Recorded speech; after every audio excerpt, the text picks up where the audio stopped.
Hey guys, it's Dice. So like I said, I was gonna do a little Q&A video after my photo shoot today. Um, I'm still wearing the outfit, so little sneak peek. There's probably like some leaves and twigs in my hair still.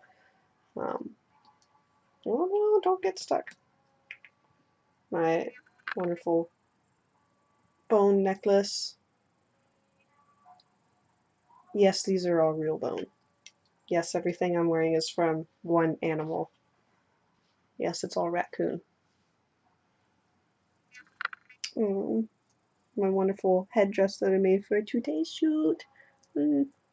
I was gonna go more out and like crazy with my makeup, but I couldn't find the majority of my costume and effects makeup. So all I had was the basic everyday like elf because I use really cheap makeup. And then my eyeliner ran out. I ran out of eyeliner. I had to do the rest of this with eyeshadow. It was really weird. Okay, but on to the questions. I got a really good amount. Thanks, guys. I'm going to start with the Facebook questions, then I'm going to go to Tumblr, and then Instagram. Um, gonna debating on if I should go backwards or not. No, I'm not going to go backwards.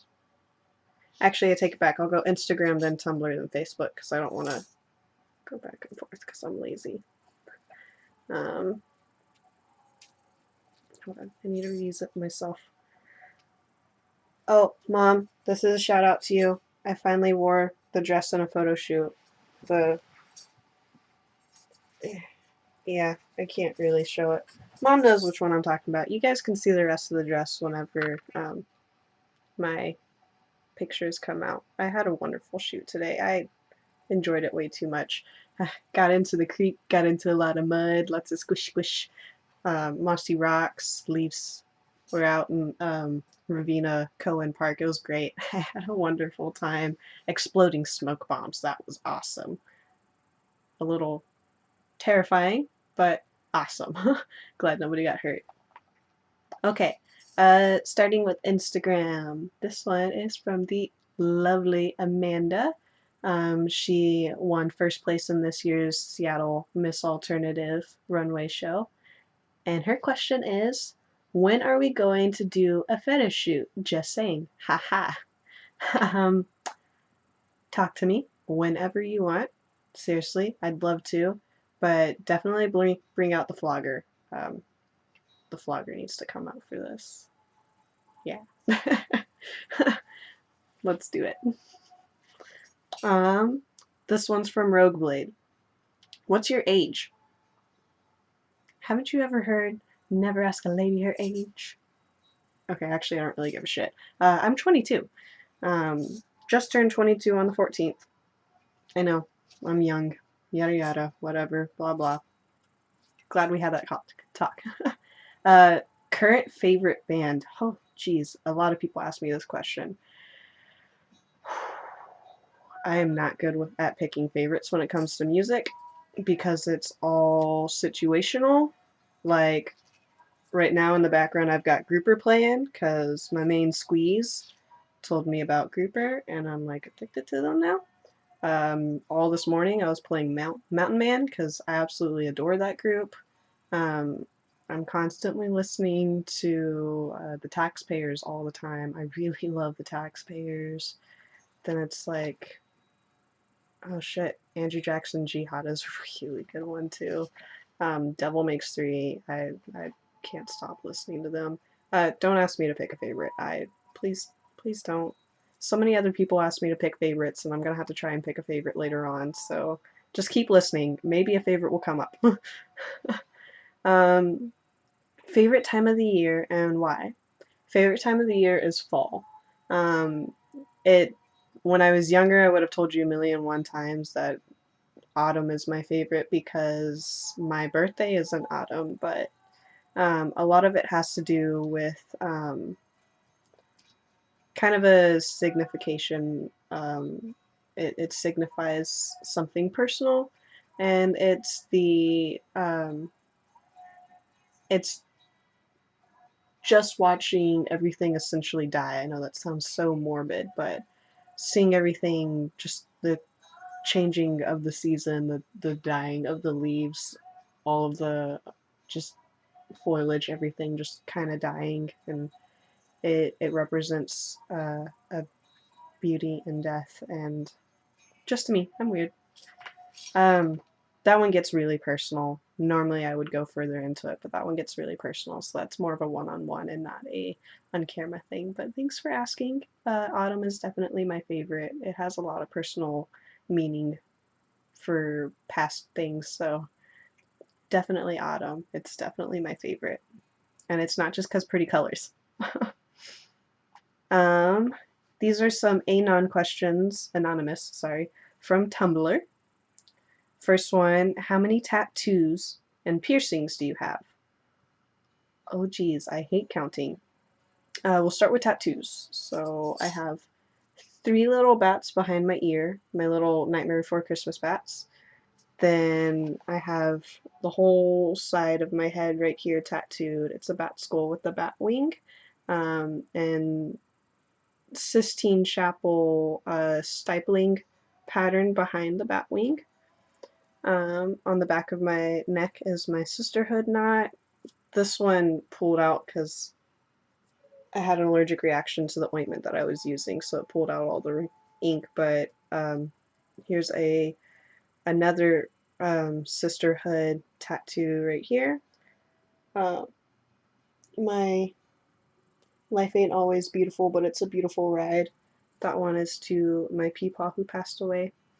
Um, this was my very first tattoo, in case you couldn't tell by how worn and faded and gone it is. I've got the 3 right there. Ooh. My 2-headed raven. My chest piece. You can't see her, but I have a beautiful, beautiful nun right here. Then I have another one on my leg that I'm getting covered up. So that's like 13-ish, something like that. We'll go with that, 13-ish. Piercings. 1, 2, 3, technically 4. Just nothing's been in it for like 3 years, but still open. 5, 6, 7, 8, 9, 10. Let's see. When did you get into modeling? I got into modeling around 15, 16 years old. Just as a little bored thing. The stupid, I say stupid, but it got me where I am now. Stupid little scene site modeling things were popping up everywhere, and I accepted some random friend requests, and next thing I know, I'm in all of these modeling groups, and they're asking me, do certain pictures like this for this theme for this month. And that's kind of where it all started, was really stupid scene site modeling stuff, and this is where I'm at now, doing professional shoots, getting paid gigs, making a living off of my art. It's kind of weird that it happened that way, but yeah. What's the best part and worst part for you? So I'm going to start with bad because it's always easier to talk about what's worse than it is what's good. The worst part is having photographers who try to take advantage. A lot of photographers out there, and I say photographers in a broad term because they're posing as photographers at this point. A lot of photographers out there ask for fetish and erotic shoots. And that's no biggie. I do those frequently. It's not a problem for me at all. But they either don't pay whatsoever or they underpay. And then they start asking for a whole bunch of very personal nude pictures from you before the shoot for quote unquote reasons of like, I just need to figure out how to shoot you. And being somebody who's been doing this since I was like the the nude part of it for about 4 or 5 years now. I know that that's not okay to do. Um, if they need to see nude pictures of you, you send them your professional nude pictures. Don't, if a photographer asks you for an up close shot of your vagina that you took on your own, that's not needed. It's just not needed unless you're shooting like really intense adult content where they need a specific vagina type. It's not needed. So that's probably the worst part is photographers trying to take advantage. It happens really frequently to a lot of newer amateur starting out models, and that's the worst part about it is people are going to try to take advantage of you all the time. It happens to me all the time, and I've been doing modeling since I was about 15, 16 years old. Um, it happens all the time, and you just need to put your foot down. You need to draw a line where it needs to be drawn, and just make sure you watch out for you and take care of you. Even if they're paying good cash, if you don't feel comfortable, just don't do it. Um, it took me a long time to figure that out, unfortunately. And that's probably the worst part of all of this worst part, is that it took me so long to figure that out. What's the best part? The best part is whenever you just you go and you meet a photographer for the first time and they start talking about all their ideas and you can just see the creativity spark and you're just so drawn into their concepts and you can tell right there that you're going to create amazing content together and you build a great creative relationship with one another and you continue to create afterwards and you just keep creating beautiful work. I've had just this very small few amount of photographers that I've had that click with, and it's just a wonderful feeling just having this great click, instantly being on the same level as one another and just knowing exactly what it is you want to create and just being able to picture the images that they're picturing in their head while they stumble and like fumble with their words trying to describe it to you and you just know and then you just create beautiful art. That's the best part of it is just creating art. Just hearing photographers get all super giddy about their work and getting really into it. I love it. I love it. I want everybody to be passionate about what they do. And if they're not passionate about it and they're just doing it for another paycheck, like I get it. I do modeling professionally to get paid, but have passion in it. Be just you're creating art. Like really create, really get into it. Don't be afraid to. Like just be you. It's supposed to be an expression of the self. And that's the best part about it is that there is no wrong way to do it. Just do it. Be you, express you. If you're the model, express yourself through it. If you're the photographer, ask the model to express you through themselves. Like believe it or not, both of you can be expressed through the same person and still have a non-conflicting image. It's doable and it's beautiful. Just do it. Just do it. um, this is gonna be a long video. What did you do before? What did I do before? For a few years, I worked in a tattoo piercing parlor. I was sales lead-ish, kind of, for one of the stores. I was also store manager for a little while. I did tattoo apprenticeship, and it was great. It was definitely great. I really miss working with Kavika. Um, he was by far one of my absolute favorite people to work with. I've had 2 apprenticeships since, well, not since, in total. Um, Kavika and I wound up parting our ways because I had a whole bunch of stuff going on. We needed to both get out of that shop. So we parted our ways, and I haven't had a good tattoo shop experience since. So it's kind of a bummer. But it's okay because I'm not as disciplined with my art as I should be for somebody who is wanting to become a professional tattoo artist. You really need to be disciplined and be able to just do whatever is asked of you. As soon as it's asked of you, you need great time management. You have to do what other people want.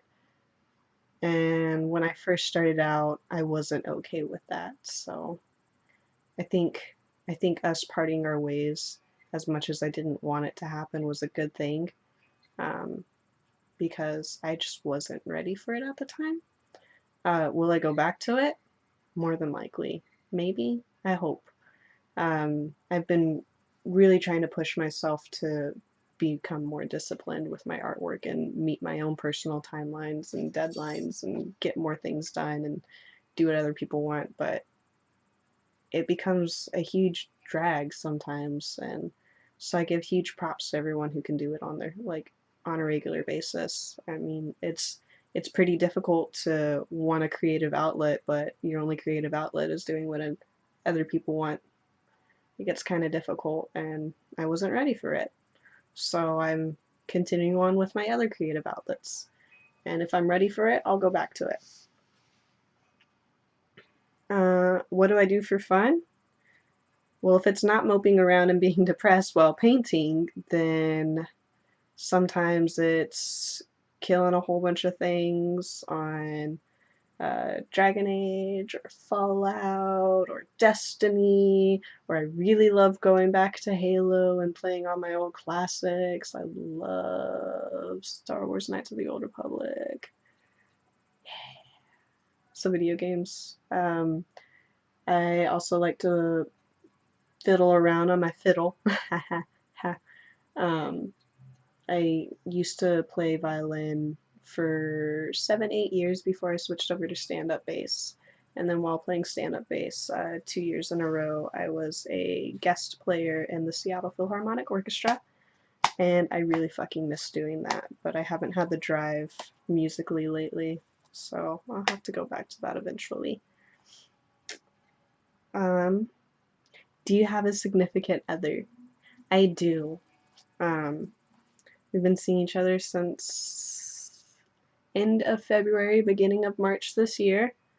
Um, I'm in a non-monogamous relationship, so I only have the one partner at the moment. I tend to only have about 1 to 3 at a time because I'm really socially awkward and me and people just don't mix. But no, I do have a significant other, and I'm really appreciative of them because whenever I'm around them, it just kind of feels like all of my depression, all of my anxiety, all of my self-destructive ways just kind of melt off, and I'm finally given a chance to just relax and breathe. And then I feel bad because I feel like I'm really annoying because all I want to do is just eat a whole bunch of food and lay in bed while listening to music or watching movies with them. And then I never want them to leave, which is horrible. um, but no, I'm really appreciative of them. I'm really happy that I found them. Before I get super sappy, we're going to go on to the Facebook questions because this is already almost 20 minutes long. Actually, you know what? I'm going to do this in 2 parts. So this is part 1. I'm ending it now, and I'm going to do a second part.